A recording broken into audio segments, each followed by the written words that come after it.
Boa noite a todos. Eu vou começar pedindo desculpas, porque o perdoar de hoje, eu prometi para o meu amigo Luiz lá do fundo que eu não ia usar ele como exemplo. Eu vou me usar como exemplo.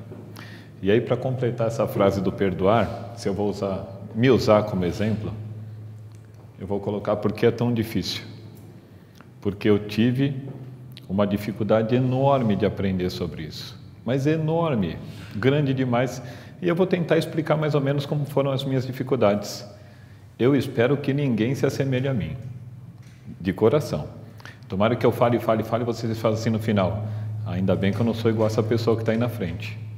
Porque eu tive muita dificuldade. Ainda tenho muita dificuldade, mas já melhorei, graças a Deus. Então vamos conversando, a gente vai batendo papo. Eu não vou fazer igual o coelho, porque se vocês me perguntarem alguma coisa eu não vou saber responder. Então eu vou só falando, tudo bem? Vamos começar assim. Eu tinha um problema. Eu achava, há um tempo atrás, que o meu evangelho era viciado. Que em qualquer lugar que eu abrisse, aparecia alguma coisa sobre perdão. Sempre. Eu falava, está com problema o meu evangelho. Na outra casa que a gente frequentava, a gente lia aleatório o evangelho. Toda reunião, abria o evangelho em qualquer parte e lia. E a gente tinha o costume de fazer isso em casa também. Eu abria no começo, aparecia sobre o perdão. Eu abria no meio, perdão. E assim em qualquer lugar. Eu achava que o problema era do meu evangelho. Mas na verdade, né, o problema era eu. Porque a gente abre o evangelho e o que está lá é para nós. E outra coisa, no evangelho, Jesus vai falar de perdão o tempo todo. Porque ele fala de caridade, de humildade, de perdoar. O tempo todo ele vai falar sobre isso. Então está sempre relacionado com perdão. Então o meu evangelho não estava viciado. Viciado estava a minha forma de ver a vida, né, as coisas. Eu não vos digo 7 vezes, mas até 70 vezes 7 vezes. Foi a resposta de Jesus a Pedro. Se eu tivesse que fazer essa conta, pela quantidade de vezes que eu li no meu evangelho, eu precisava daqueles computadores da NASA. De tantas vezes que eu vi essa frase. Eu podia ter lido uma vez só, né? E compreendido. Mas eu li várias, e várias, e várias, e não entrava na minha cabeça. Eu falava, imagina, eu não consigo perdoar uma. 70 vezes 7 vezes? Então essa conta para mim é enorme. Vai ter aí, nossa, a perder de vista. A convicção em dizer que nunca perdoaria. Na outra casa, eles faziam um bullying espiritual comigo. É estranho falar isso, né? Mas quando abri o evangelho e o assunto saía sobre perdão, eu era o exemplo. Negativo, claro, né? Eles pediam para dar o meu depoimento e eu falava, eu não perdoo mesmo. E falava com convicção.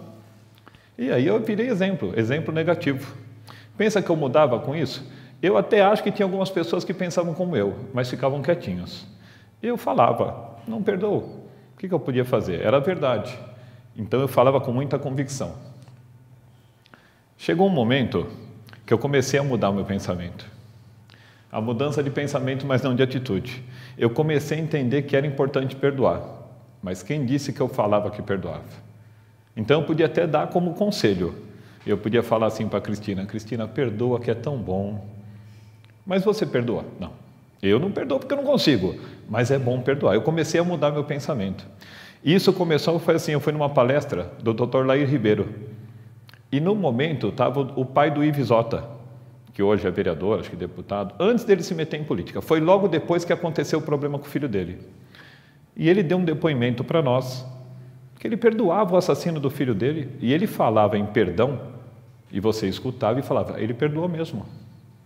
Aí eu fiquei pensando nesse dia da palestra, se esse homem perdeu o filho, foi assassinado por uma pessoa que ele conhecia, enterrou lá no próprio quarto, ele perdoou, quem sou eu para não perdoar? Nesse dia eu comecei a ter uma mudança só na forma de pensar, hein? Eu não mudei minhas atitudes, eu comecei. E aí eu comecei a perceber que eu era dessa forma, com essa minha postura. Eu era um burrinho que falava, eu nunca vou perdoar. Com todo respeito ao burrinho, hein? Porque acho que o burrinho nem guarda a mágoa de ninguém. Mas eu guardava. E eu ficava desse jeito. Era essa forma que eu me via. Seria a mesma coisa assim. Eu tenho mania de falar para os pais dos meus alunos, Quando alguém fuma, eu falo para eles, amigo, por que você não para de fumar? Faz tão mal. E na minha cabeça começa a vir a imagem dele retrucando para mim. Você não perdoa, mas faz tão mal. Só que é a mesma coisa. Então até eu parei, perdi essa mania de falar para as pessoas deixar de fumar, porque eu tinha medo que ele falasse de volta para mim. E você não perdoa? Faz tão mal para você, você não para, você não consegue perdoar?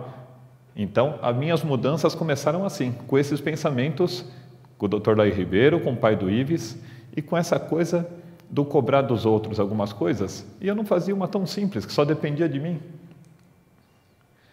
A convivência com os exemplos.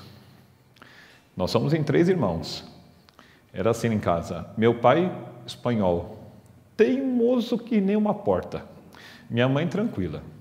Ela está aqui hoje, eu preciso falar bem dela, hein? Ela veio até aqui pertinho, que ela falou que se eu falasse alguma coisa, me tacava o sapato. Ó, meu pai tinha uma dificuldade de perdoar gigantesca. Então nós convivemos. Ele não conversava com minha irmã, porque brigou por um motivo.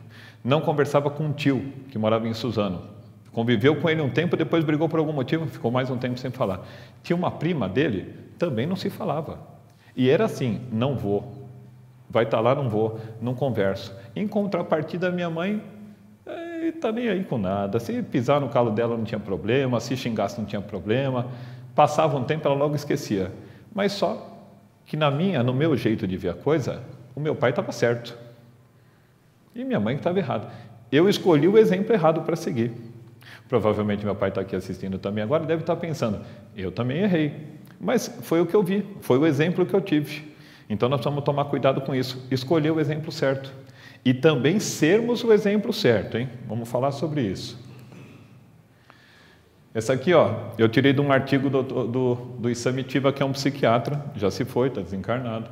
Ser tolerante, generoso e perdoador, longe de ser passivo, é um gerador de almas límpidas que contagiam outras pessoas, desarmando-as da própria violência que carregavam dentro de si. Ser tolerante, generoso e perdoador. Isamitiba é um estudioso do comportamento de adolescente, de criança, escreveu vários livros. O melhor de todos que eu acho é Quem Ama Educa. Quem tiver a oportunidade de ler, leia, que é um livro excepcional. Essa coisa da criança, e a gente cria isso nos nossos filhos, nos nossos não, graças a Deus, eu não vou, essa eu não vou usar como exemplo. Mas eu vejo na escola, e tem minha esposa é professora, minha cunhada é professora, tem outra professora aqui na frente. Ó, tem crianças, acontece qualquer coisa na escola, deram um empurrão, a criança vai e empurra. Ele revida na mesma moeda. Ele me bateu, eu bato. Aí quando você vai conversar com a mãe fala, isso mesmo. Se chegar em casa falando que apanhou e não brigou, apanha de novo. Será que está certo a gente criar nos nossos filhos essa coisa do olho por olho, dente por dente? Então me empurrou, eu empurro. Me bateu, eu bato. Tem muita mãe que fala isso, hein? Hoje, essa semana aqui, eu tive uma mãe que falou isso. Bom, agrediu meu filho vai ficar quieto? Foi lá e pancadaria. Respondeu violência com violência. Será que está certo? Pode ser que a gente já tenha pensado isso alguma vez, mas não é a melhor maneira de educar os nossos filhos. Nós temos que ensinar, e eu falo isso para os meus alunos. Se alguém te empurra na fila e você não gostou, se você fizer igual, você errou 2 vezes, porque você sabia que não era bom e empurrou. Você tomou um tapa, é certo? Não. Então por que você revidou? A gente precisa mudar o jeito de ver e de fazer os nossos filhos, as crianças que estão à nossa volta, também entender esse problema. Que não é dessa forma. É um exemplo ruim de se dar, mas acontece muito. Essa semana eu vou aproveitar para incluir essa mãe que eu conversei, que o filho deu um tapa. Uma professora desrespeitou esse menino. E ele é terrível. Ele é um menino difícil, daqueles que a escola inteira conhece por mal. E a professora, no momento de nervoso, falou uma coisa que não devia. Ele pediu para a mãe lá tirar satisfação. Sabe o que ele falou para mim? Eu, quando faço alguma coisa errada, me expulsam. Me dão suspensão. Para a professora não vai acontecer nada. A mãe foi. Eu fiquei preocupado. Eu falei, se a mãe chegar lá e bater de frente com a professora, vai ser um exemplo péssimo. Ela chegou na frente da professora, a primeira coisa que fez, me desculpa, mãe, eu errei. Eu estava num momento nervoso, perdi a cabeça, a senhora me desculpa. A mãe graças a Deus, falou, tudo bem, professor, acontece. Acontece, todo mundo passa um momento nervoso. O menino ficou desesperado. Ele não conseguia entender como a mãe tinha perdoado a professora, que não fez nada assim, perdeu um pouco da paciência, não devia. Mas não foi nada tão absurdo, mas a mãe educou naquele momento. Ela foi errada quando falou, bateu nele, eu acho que ele tem que revidar. Mas com a professora pedindo desculpa, ela foi perfeita. Ela falou para o filho, filho, quem é que nunca ficou nervoso? Quem é que nunca falou uma besteira num momento de nervoso? E foi a grande lição que ela deu, porque isso aconteceu na terça. Quando eu encontrei esse menino na quinta-feira, ele já estava pensando diferente. Ele falou, é verdade, professor, deixa para lá, tudo bem. Depois eu fiquei pensando melhor, foi melhor desse jeito. Porque o primeiro instinto dele, ele queria que a professora fosse suspensa, que era o que acontecia com ele. Mas não era o certo, né? E a mãe acabou dando uma grande lição, que são as lições que a gente costuma passar para os nossos filhos. E ela podia ter passado, como na escola da minha esposa aconteceu, de uma mãe lá, de uma irmã, e querer quebrar tudo. É a visão que vai ficar para as crianças. Vamos dizer o seguinte, se eu chegar ali perto do seu Nelson, tropeçar no seu Nelson sem querer e pedir desculpa, tá certo, foi sem querer. Agora, se eu passar pelo seu Nelson e der um tapa na cabeça do seu Nelson de propósito, quando ele virar para mim adiante, eu falar, desculpa, eu fiz de propósito. Claro que eu tenho que me arrepender disso, mas os nossos filhos precisam começar a entender, as nossas crianças, que desculpa não é uma palavra que a gente usa para deixar de levar um safanão. A desculpa tem que ser uma coisa que a gente sente. Bom, eu tropecei no seu Nelson. Desculpa, seu Nelson, machuquei, não machuquei? Essa é a desculpa profunda. Agora adianta, eu dei um tapa no seu Nelson de propósito, vou embora. Aí, de repente, vem lá alguém e fala, não, vai lá pedir desculpa para o seu Nelson. Não, você tem que ir lá pedir desculpa. Que desculpa vai ser essa? A desculpa só daqui, da boca para fora? Desculpa a gente pede por alguma coisa que a gente fez sem querer. Quando a gente faz por querer, a gente tem que levar um tempo e entender o porquê a gente fez aquilo. E pedir desculpa pela nossa ação realmente. E não só para dizer que pediu desculpa. Isso não vai resolver. Então, tomemos cuidado com isso. As crianças se espelham nos que estão mais próximos. Então, é isso que eu estou dizendo, né? Se meu filho está perto de mim, e eu tomo umas atitudes de não saber pedir perdão para alguém, de não pedir desculpa na hora certa, é o que ele vai estar vendo. Se meu filho ficar perto da minha mãe e ficar vendo os palavrões que ela fala, ele vai acabar repetindo os palavrões. São espelhos, não é, mãe? É espelho, tudo é espelho. Os mais novos se espelham nos mais velhos. Não tem como, isso é normal. Tem alguns alunos que se espelham nos professores, coitado dos meus. Eles se espelham nos professores. E aí, cabe a esses dar bons exemplos. E nessa hora de pedir desculpa, fala a verdade, essa professora, ela podia ter batido o pé, mas o fato dela ter falado, desculpa, mãe, eu errei, foi uma lição para a mãe também. Ela teve a humildade suficiente de falar desculpa. Quantos pais têm dificuldade de falar às vezes para o filho, deu uma bronca fora de hora e depois falar, desculpa filho, aquilo que eu fiz foi demais, não devia ter feito desse jeito. Agora, se o filho nunca vê um pai pedir desculpa por algum motivo, nem no trânsito, né?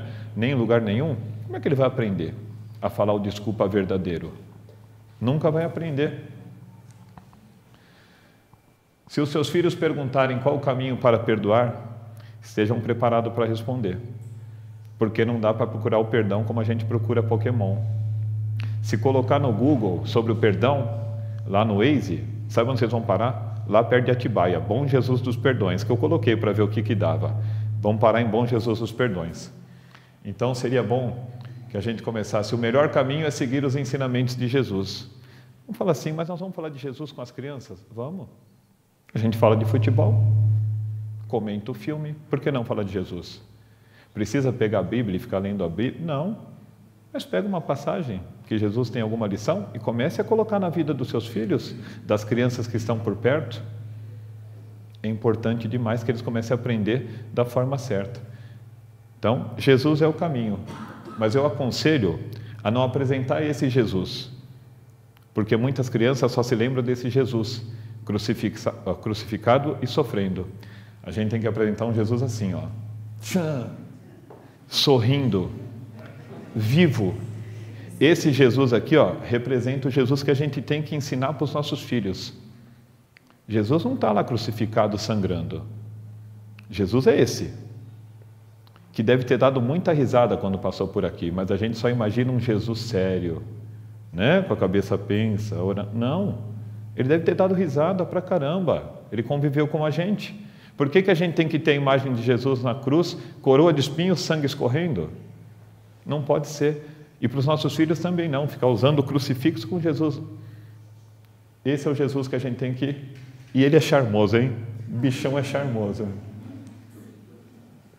Ó, nós vamos dividir a vida assim. 1/3 da vida nós passamos com os nossos familiares. Deveria ser assim, pelo menos. 1/3 trabalhando. Outro terço dormindo. Vamos falar da parte das mágoas familiares, 1/3 da nossa vida. As dificuldades de relacionamento. Quem não os tem, né? Ô Luiz, eu falei que não ia usar o seu exemplo, mas vou ter que usar o Lisete. Deve ser difícil, né? Vai direto, Lisete vai direto para o céu, direto. Elevador panorâmico. Tem as dificuldades do cotidiano. Não tem jeito, conviver junto. Chega em casa, vai conversar, um chega nervoso, o outro tem um problema no serviço, às vezes não combina. O relacionamento é difícil. Nós vamos tomar cuidado com isso, para que isso não se torne uma inimizade dentro de casa. Às vezes o filho pode chegar nervoso, né? Foi para a escola, momento difícil, você tem que estar pronto para receber, de repente acalmar, tirar dúvida do que ele está tendo. Então precisamos tomar cuidado com o nosso cotidiano, com os nossos que nos cercam, porque é o lugar que eles vão ficar mais tempo. As dificuldades que trazemos de outras existências. Então, como o Coelho sempre fala, que nenhum filho cai na casa errada. Se nós temos lá os nossos irmãos, os primos, os tios, a mãe, o pai, se dentro da casa ele está perto de nós, por algum motivo é. Às vezes é para reparar uma outra existência que nós deixamos para trás. Então vamos dizer que eu não me dava como irmão na outra existência, por algum motivo, nem éramos parentes, dessa vez viemos como irmãos. Nos damos muito bem, mas e se não nos dessemos? Agora como irmão, como é que nós viríamos na próxima? Grudado? Para ficar bem perto? Será que seria uma forma? Ou como pai ou como mãe? Então a gente tem que sempre levar em consideração isso. No relacionamento de casa, às vezes vamos ter problema. E tem problema. Que família que não tem? E quando não tem nenhum problema na família, se prepara que vai vir uma cunhada ou um cunhado para dar uma bagunçada. Pode contar. É assim mesmo que acontece. Até às vezes para dar uma mexida naquela família. E nós temos que tomar cuidado com o que levaremos ao partir. Então, se eu não quero ter uma pessoa que eu tive inimizade na próxima existência, é bom eu reparar agora. Então, se eu tiver uma inimizade muito grande com um coelho, nós vamos brigar, vai acontecer, não vamos reconciliar. Na outra encarnação, vamos ter que vir mais perto ainda. Eu vou ter que aguentar ele mais perto e ele vai ter que me aguentar também. Então, bom seria que saíssemos daqui para o mundo espiritual sem deixar nenhuma pendência dessa, nenhuma inimizade para trás. Vamos amigo de todo mundo. Se não pudermos ser amigo de todos, que não sejamos inimigos. Já é o suficiente. Porque nem Jesus andou com os inimigos. Não vamos ser nós. Mas não precisamos ter raiva deles. Não precisamos carregar mágoa. Se não dá para ser amigo, que não sejamos inimigos. O outro terço, nós passamos trabalhando. Tem gente que passa mais de 1/3, que trabalha demais. Então vamos falar sobre as mágoas profissionais, porque lá na profissão, o que nós arrumamos de inimigos, desculpem, as inimizades criadas e fortalecidas no ambiente profissional. Quem não tem aqui aquele chefe chato? Nem vou mencionar o nome de ninguém, mas tem aqueles chefes que atormentam a vida da pessoa. E tem o subordinado que inferniza o chefe. E tem aquele que ninguém manda em ninguém, mas que também é assim, né? Tem que dividir o trabalho por 4. Um dos 4 enrola, reclama da vida, os outros 3 trabalham por ele.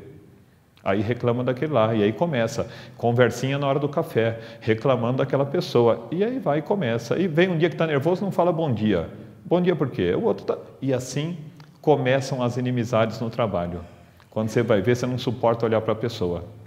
Tem alguns até que chega a ponto de falar assim, aquela pessoa quer me derrubar, ele quer o meu lugar, tenho certeza que ele quer o meu lugar. E aí fica pondo isso na cabeça, e fica fazendo daquilo um drama. Vamos pensar bem. Se a gente estiver no ambiente de trabalho, fazendo tudo certo, cuidando só da nossa vida, tem alguma chance de perder o emprego por motivo do outro? Ah, porque vamos dizer que o Marcão lá queira me derrubar.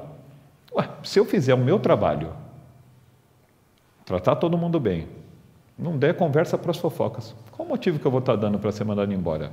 Mas é fácil, né? É muito fácil chegar, depois for mandado embora, foi, o Marcos conseguiu me derrubar, puxou meu tapete, ficou no meu lugar.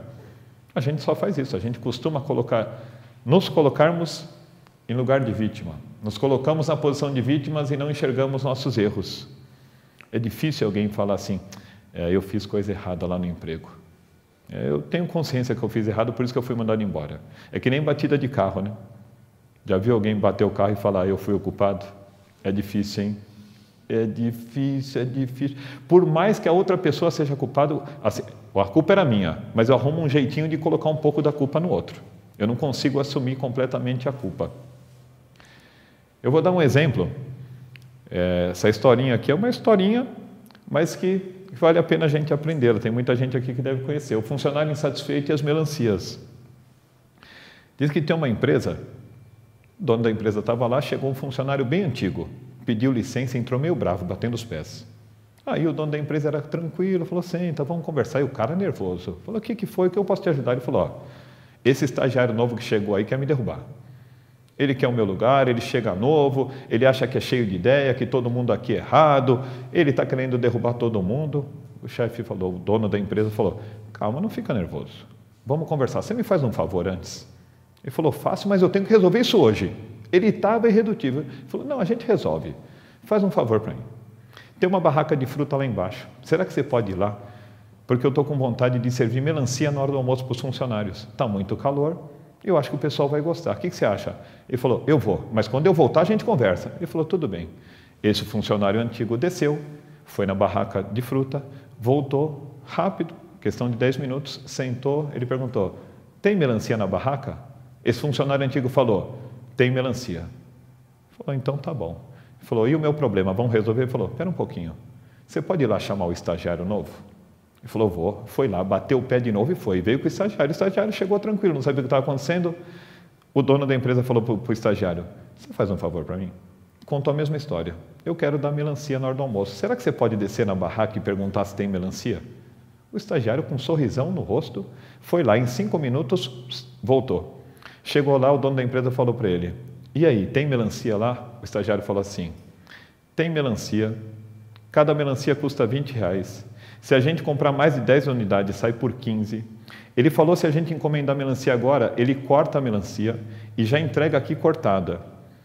E eu acho melhor a gente fazer isso, porque vai dar tempo de gelar.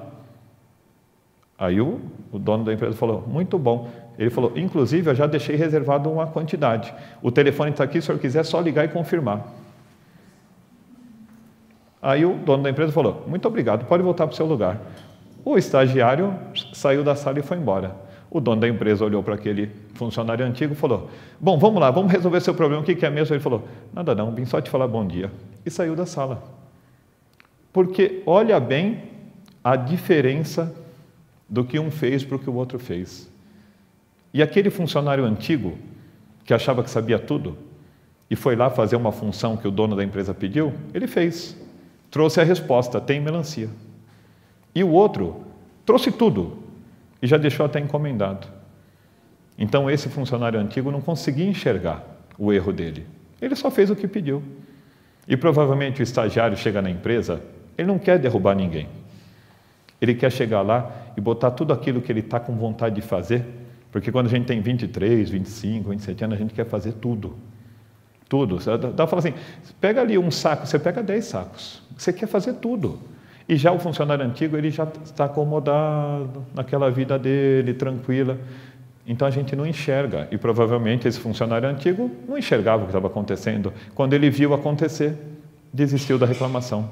Então isso acontece na nossa vida. Esse exemplo é só para a gente entender que às vezes a gente reclama do que alguma pessoa está... A pessoa está fazendo uma coisa, é por ela. Nós é que temos que fazer a nossa parte. Precisamos aprender isso. Então quando vocês estiverem reclamando, procurem se lembrar das melancias. Esquecimento e perdão. Muitas pessoas dizem de seus adversários, eu lhe perdoo, enquanto que interiormente experimentam um secreto prazer do mal que lhe acontece. O verdadeiro perdão, o perdão cristão, é aquele que lança um véu sobre o passado. Está no Evangelho segundo o Espiritismo. Aqui eu vou contar outra historinha. Essa é verdadeira, eu tenho certeza. Da melancia é usada por grandes empresas para explicar sobre isso. Tem um casal de amigos que o marido trabalhava numa empresa e ele começou a se queixar que queriam derrubá-lo na empresa. Não, tem uma pessoa lá que chegou, quer tomar meu cargo. Ele era um cargo de chefia. Ele quer tomar meu lugar. Então ele sempre comentava com a gente, o cara quer tomar meu lugar, não é possível. Na época, a gente até concordava com ele. Falava, o cara quer tomar teu lugar. A gente podia ter respondido para ele na época, trabalha direito que ninguém vai tomar seu lugar. Mas enfim, chegou um momento, ele foi mandado embora. E ele ficou um arara. E esse rapaz ficou no lugar dele, tomou o lugar de chefia. E ele ficou, passou um pouquinho de tempo, outras portas abriram, ele foi mais feliz ainda. Então ele comentou uma vez, esqueci aquilo lá. Aquele rapaz que me atrapalhou, que tomou o meu lugar, já esqueci, perdoei. Os dois, tanto o marido como a mulher falavam que tinham perdoado. Aquilo lá é coisa do passado. Eu achei legal, né? Porque eu tinha tanta dificuldade. Eu, na minha mente, eu estaria pensando que eu queria afogá-lo ainda, ou pegá-lo pelo pescoço. Mas, enfim, ele... Depois passou um tempo, são uns 3, 4 meses, eles comentaram com a gente assim, bom, nós encontramos um pessoal lá da empresa, aquele cara que tomou o meu lugar foi mandado embora. E aí eu percebi que não tinha perdoado coisa nenhuma. Como assim não tinha perdoado? Eu falei, porque quando eles comentaram que o cara tinha sido mandado embora, mas veio uma felicidade aqui por dentro, assim, foi subindo, só faltou soltar fogos. Então, que perdão foi aquele que eles tiveram que causou essa alegria por saber que a pessoa tinha se dado mal? Se eles tivessem perdoado realmente, esquecido, o assunto ia passar por eles, eles não iam nem perceber, mas tinha ficado aquela coisa lá. Eu acho que seria a mesma coisa assim, Henrique, a gente está sentado lá assistindo um jogo do São Paulo com qualquer um no meio da torcida do São Paulo, eu e você. Aí saiu o gol do adversário, a gente não ia poder comemorar, mas aquela alegria ia vir aqui por dentro, assim uma coisa que ia mexer. Você ia ter que ficar quietinho, né? Não ia poder gritar, mas a alegria estava ali dentro. Então, se a gente perdoar realmente alguém e vier uma notícia triste sobre essa pessoa, nós não vamos ficar felizes lá dentro. Podemos não ficar tristes também, mas vai ser indiferente. Então, perdoar é esquecer completamente, é colocar um véu sobre isso. Se a gente diz que perdoa, mas fica torcendo para a pessoa depois se dar mal lá na frente, significa que a gente ainda não conseguiu perdoar. Essa prisão de portas abertas, eu tenho um grande amigo que chama Seu Bino, ele me emprestou um livro uma vez. Infelizmente, eu não vou lembrar o nome do livro, nem do autor, mas não importa. Livro não importa quem foi que escreveu, né? Porque era um livro espírita. Então, importa o que tinha no conteúdo. E numa das passagens do livro, falava sobre perdão. Eram 2 espíritos desencarnados, um que não perdoava de jeito nenhum, ficava atormentando uma outra pessoa, e o espírito mentor, o espírito mais elevado, ele fez essa comparação. Ele falou que quem não perdoa fica preso numa cela como essa, na 319. A prisão de portas abertas. Porque para quem não perdoa, ele está preso ali dentro. E a porta está aberta o tempo todo. Basta que você perdoe e saia lá de dentro. Ninguém tem a chave. A porta não está trancada. Mas nós ficamos lá dentro, corroendo as nossas mágoas. Quando a gente perdoar, nós vamos poder sair de lá de dentro andando tranquilamente, sem ninguém nos ajudar, só nós mesmos. Então, esse exemplo do livro eu achei sensacional. Seu Bino que me passou, grande Seu Bino. Todos temos uma parcela de culpa. Em 99% dos casos de conflitos, todos os envolvidos têm uma parcela de culpa ou já erraram da mesma forma. Se eu tiver um desencontro com alguém, pode ter certeza que alguma coisinha nós fizemos. Não tem como. Dificilmente vai ser uma coisa que a pessoa não foi, sabe? Eu não fiz absolutamente nada para a pessoa e ela não vai com a minha cara. É muito difícil. Pode até acontecer. Mas aí não vai nem existir relacionamento nenhum. Agora, com uma pessoa que eu conheço, que eu tenho convivência, de repente, por algum motivo, começa uma inimizade. Tem que partir dos 2 lados isso. Então, pode ser que a pessoa tenha me ofendido, eu não gostei, mas será que eu não fiz alguma coisa também para criar isso? Será que eu não esqueci de nada? E olha o que fala no Evangelho, uma passagem do Evangelho ótima. Quem sabe se nessa luta que começa por um golpe de espinho e acaba por uma ruptura, não iniciaste o primeiro golpe, se uma palavra ofensiva se não vos escapou, se usaste de toda a moderação necessária. Será que a gente não errou em algum momento? A gente falou alguma coisa que de repente, na hora a gente não percebeu, mas foi alguma coisa que ofendeu? Será que a gente fez alguma coisa para reparar isso? Perguntar para a pessoa, por que você não está me cumprimentando do mesmo jeito? O que foi que eu te fiz? Tente perguntar. E principalmente, se você fez, então você se desculpe por isso. Porque todos temos uma parcela de culpa. Não dá para ser uma coisa de uma mão só. É mão dupla isso. A gente tem... E vamos, a continuação dessa parte do Evangelho, ele fala o seguinte, se isso aconteceu, se realmente você não teve culpa nenhuma, é mais fácil ainda você perdoar a pessoa. Você não tem nenhum sentimento de culpa. Aí que você tem que perdoar. E nós fazemos ao contrário. Ah, é? Não quer falar comigo? Não quer falar bom dia? Azar seu. E não deve ser assim. Então, se a pessoa... Eu não fiz nada. E a pessoa não quer falar comigo, eu tenho que tentar me aproximar. Não para morrer de amores por ela, mas que não fique essa inimizade. Porque isso você vai ficar carregando. E vai virando uma bola de neve. Perdoar para ser perdoado. Perdoai, pois, a fim de que Deus vos perdoe, porque se sois duros, exigentes, inflexíveis, se tendes rigor mesmo por uma ofensa leve, como quereis que Deus esqueça que cada dia tendes maior necessidade de indulgência? Como é que nós vamos pedir perdão, hein, se a gente não perdoar os outros? Como é que nós vamos fazer um Pai Nosso que no final fala em perdoar, se a gente não perdoa os outros? Ou Deus me perdoe por essa coisa que fez. Deus deve pensar, perdoa, meu filho, mas vai lá, se reconcilia com aquele lá que você não quer perdoar. É simples. Como é que a gente pode querer uma coisa se a gente não dá a mesma coisa? Então, para que sejamos perdoados, é importante perdoarmos. Aquele que estiver sem pecado, lhe atire a primeira pedra, disse Jesus, no momento de julgar a mulher adulta. E assim, quem de nós aqui vai poder atacar a primeira pedra, seja em quem for?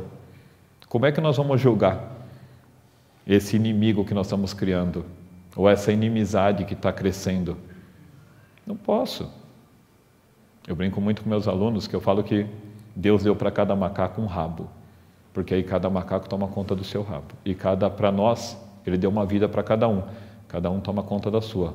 Mas a gente tem uma vontade de tomar conta da vida dos outros, né? Nossa, o que a gente acha de defeito nos outros é tão fácil, né? A gente vê um furinho na camiseta do outro, mas não vê um buracão na nossa. É o mal nosso. Por isso que nós estamos em processo de evolução. Mas é importante.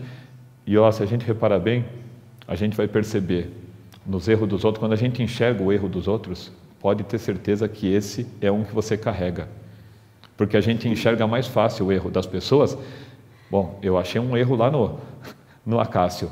É porque provavelmente eu também tenho esse. Mas eu fico mentindo para mim mesmo. Não, eu não faço isso. Quem é que vai poder atacar essa primeira pedra, hein? Perdoar aos inimigos é pedir perdão para si mesmo. Perdoar aos amigos é dar-lhes uma prova de amizade. Perdoar as ofensas é mostrar que se tornou melhor. Também está no Evangelho. Vê lá, o perdoar os inimigos é pedir perdão para si mesmo. Ó que beleza. Porque perdoar o amigo é mó moleza, né? Perdoar o amigo é fácil demais. É meu amigo. Está perdoado, vamos em frente, vamos continuar. Agora, perdoar um inimigo, nós estamos fazendo bem para nós. E tem gente que fica pensando assim, gente aqui encarnada e desencarnada, que a gente vê sempre no trabalho de desobsessão. Ele acha que vai... Mas eu vou perdoar outra pessoa? E ela vai sair assim livre? Como sair assim livre? Quem é você? O teu perdão, o perdão que você está dando, está fazendo bem só para você, não é para ele. E nós temos essa visão errada, né? A gente acha que vai perdoar a pessoa que nos magoou e estamos fazendo bem para ela. Ao contrário, bem para nós estamos fazendo. As mudanças acontecem de dentro para fora. Então, como eu, tomara que isso não sirva para ninguém. Tudo que eu estou falando aqui, eu espero que vocês não passem por nada disso, né? Chega um momento que a gente tem que começar a sentir isso, que o perdão é importante. Porque por mais que a informação venha de fora, ela não chega lá na gente, no coração, não toca o nosso sentimento. Agora, quando chega lá dentro, que a gente começa a perceber o quanto é importante tomar essa atitude do perdão, de não carregar as inimizades, a gente precisa começar a tomar algumas atitudes, né? Senão vocês vão ficar que nem eu lá naquele burrinho. Sabia que tinha que me alterar, mas continuei na mesma. Então a gente precisa começar a ter algumas iniciativas. Essa transformação depende de iniciativas. Seja paciente e humilde. Eu fiz questão de fazer o seja maiúsculo, porque assim tem muita gente que pede para ter paciência, mas não é a forma certa de pedir, não. Nós temos que ser pacientes a nossa vida toda. Porque não adianta eu ter paciência aqui nessa 1 hora que eu estou falando. Eu preciso ser paciente na minha vida. Eu preciso ser humilde e não só ter humildade. E por que ter paciência e humildade? Porque quando eu for confrontado com esses problemas, eu tenho que ter paciência com a pessoa. Se a pessoa vier toda nervosa, querendo despejar tudo que ela tem, se eu fizer a mesma coisa e não tiver paciência com essa pessoa, acaba tudo, a ruptura vai ser completa. Então tem que ser paciente, ouvir. E por que humilde? Porque quando você errar, você vai ter que pedir desculpa. Você vai ter que pedir perdão. Você vai ter que falar desculpa porque eu errei. E é difícil falar isso. E quando isso começar a nascer de dentro de nós, será muito mais fácil. Na verdade, o bom era que não errássemos, né? Mas nós não estamos nesse nível, nós estamos no nível de errar sempre. Então vamos ter que pedir perdão sempre. Seja indulgente com as imperfeições do próximo e rigoroso com as vossas. Então vamos inverter, né? Para que a outra pessoa errar contra nós, sejamos indulgentes. Vamos aceitar isso. Agora, com as nossas imperfeições, nós temos que ser mais rigorosos. E nós vamos escapar. Mas aí de noite, na hora de fazer a prece, procura pensar, o que eu errei hoje? Eu preciso melhorar isso. Eu não posso agir dessa forma. Ou de manhã, ou à noite, ou seja lá a hora que for, que a gente se conectar com Deus, procure olhar para vocês também. É Santo Agostinho que fala, né? De olhar no espelho para ver o que errou durante o dia. Mas não dá nem para olhar no espelho, né? A hora que coloca a cabeça no travesseiro, se a gente parar um pouquinho para pensar, a gente lembra das bobagens que a gente fez durante o dia. E evitar criar inimizades. Isso seria o melhor de tudo, né? O bom seria que a gente não tivesse que pedir perdão para ninguém, e nem que os outros tivessem que nos perdoar. E até porque aqui eu vou entrar no outro 1/3 da nossa vida. Vai ter o período que nós vamos estar dormindo, desligado do nosso corpo. Provavelmente nós vamos encontrar os nossos inimigos que nós deixamos, que estão no mundo espiritual. Porque diferente da cobra, que morre e o veneno vai embora, nós continuamos com o veneno. Nós vamos desencarnar, vamos para o mundo espiritual e eu vou continuar nervoso com o coelho. Vou ficar irritado com o Henrique ainda. Vou ter minhas discordâncias com o Luiz. E aí são os envolvimentos que nós temos hoje. Quem é que não tem um envolvimento espiritual, uma influência de um espírito desencarnado na nossa vida? Você acha o quê? Que esses que estão nos influenciando são os nossos amigos que nós deixamos? Ou são os inimigos? São os que querem cobrar alguma coisa que nós deixamos para trás. Então, o melhor, para que na próxima encarnação não tenhamos problema, evitemos criar inimizades. Então, eu espero assim, que essa palestra, né, com esse burrinho charmoso dizendo eu nunca vou perdoar, não caiba para vocês. Vocês já tenham passado disso. Porque a gente precisa evoluir. A gente precisa sair desse atraso que nós temos. Então, eu usei o meu exemplo e é verdadeiro. Eu tinha muita dificuldade, melhorei um pouco. Estou melhorando, graças a Deus. Vou estudando e vou evoluindo. E quem sabe vocês tiverem esse problema, coisa que eu não acredito, que só tem espírito de luz aqui, também consiga. Para que a gente um dia saia dessa situação e chegue a essa aqui. Para que a gente comecemos a treinar isso. Se eu falei muita bobagem, por favor, me perdoa. Obrigado.